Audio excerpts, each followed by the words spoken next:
Hi guys, my name is Matti Sulanto and I'm a photographer. What cameras do you have and what is your favorite? That is the question I get frequently.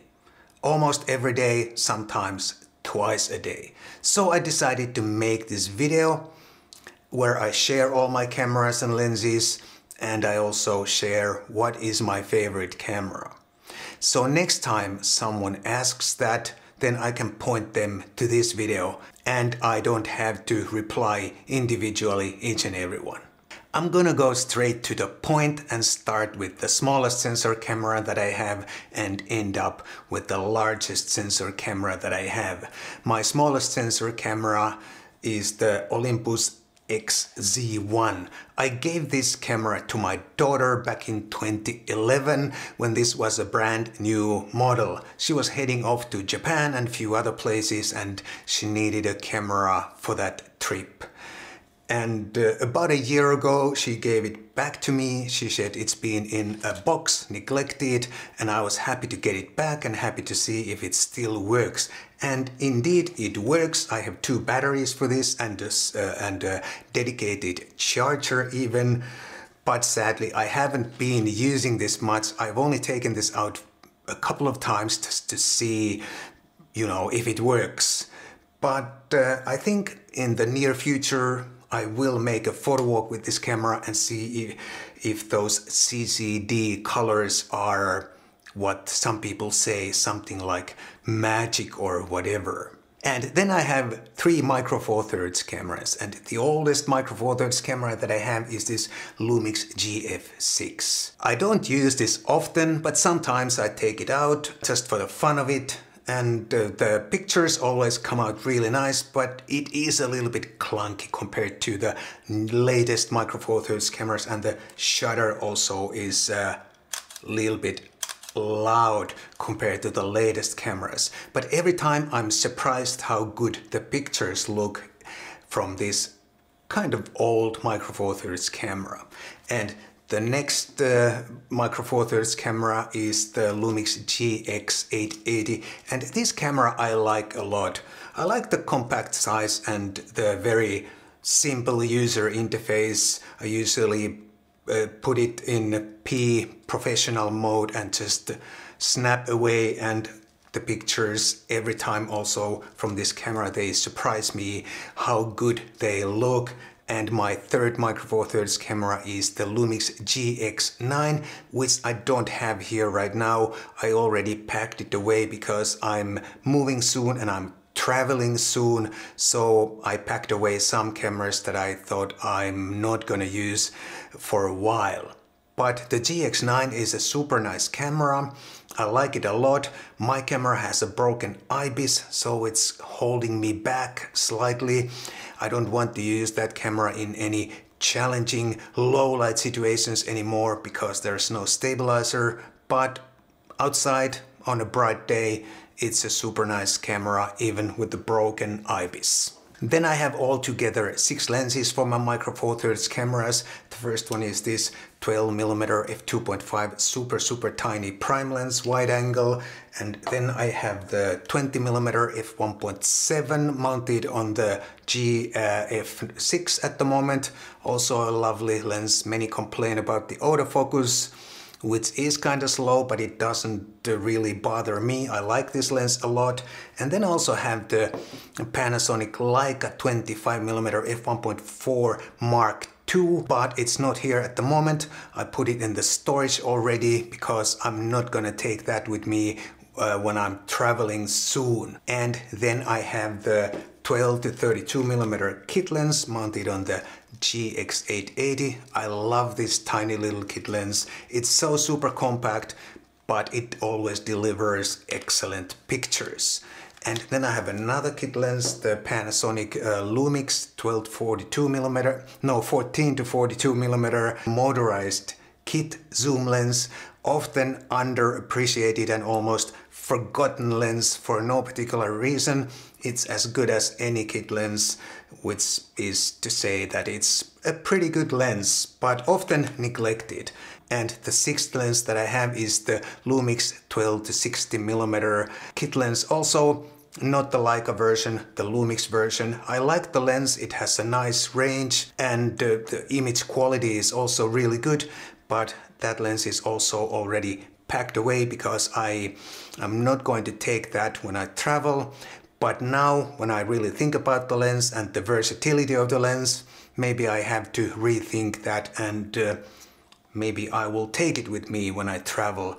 I'm not sure yet, but anyway, it's a really nice lens. And then I have two APS-C cameras, and the first one is the Ricoh GR3X.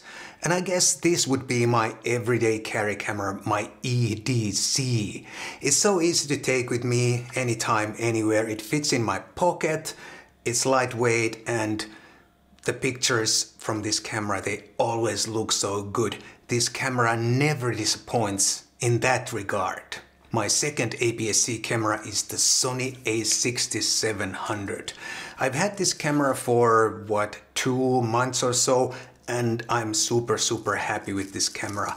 I bought this camera originally for video, as my second video camera or B-cam or something like that, but I also intend to shoot photos with this camera. There are so many new interesting APS-C lenses coming up all the time, and I think it's good to have a dedicated camera for those APS-C lenses. So far I'm very happy with this camera, and it does everything I was hoping for when I bought this camera.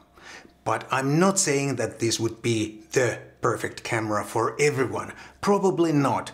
But it works really well for me. At the moment I have altogether 3 dedicated APS-C lenses. The first one is the Sony 11mm f1.8, and this is only for video. I'll probably use this also for photography at some point, but the main purpose for this lens is video.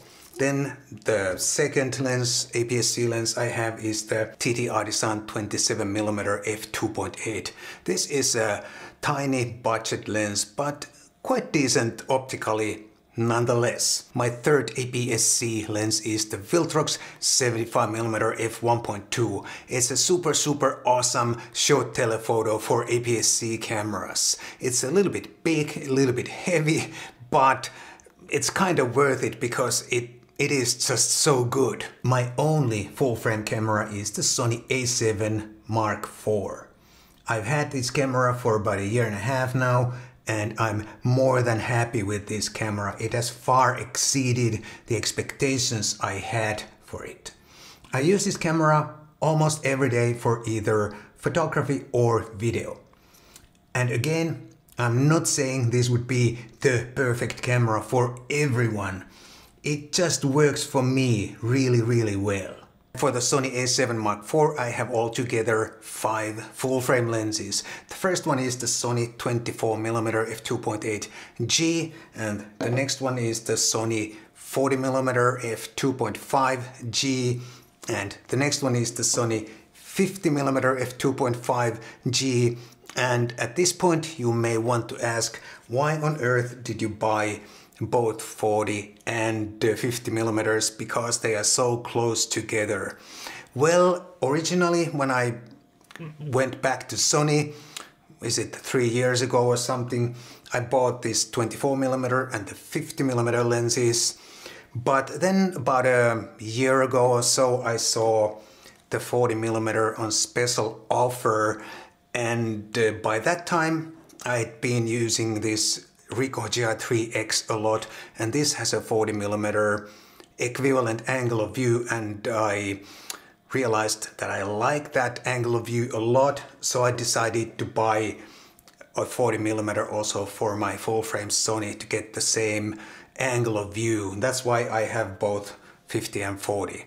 I know it doesn't make really sense, but I didn't want to give up the 50 because I also like this lens. All these G series lenses, they are super nice optically, and they are lightweight, well made, weather sealed, and they have everything you can hope for from a compact sized lens. And then I have 2 Viltrox lenses. The first one is this 28mm f1.8. I like this lens a lot, and there is no Sony equivalent. Yes, I know there is the Sony 28mm f2, but I don't like that lens. I had it once, but it was such a bad copy, it left a bad taste, and I don't like that lens. But this lens is really good, I like it a lot.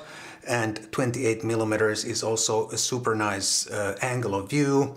I used to have the Ricoh GR3, it has the same angle of view, and I like that a lot too. Then I have the Viltrox 16mm f1.8, which I don't have here at the moment. It's also packed away because I'm not going to travel with that lens. I don't need that kind of a super wide very often, and besides I have this 11mm on the APS-C camera if I need something like that.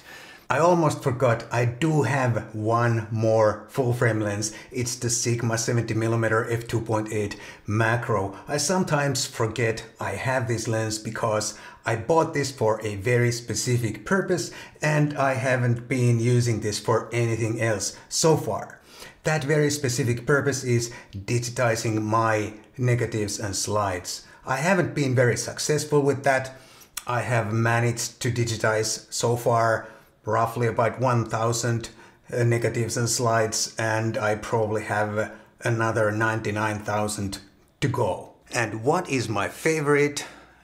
I don't have any definite favorite. It depends on what I shoot, and I like all my cameras.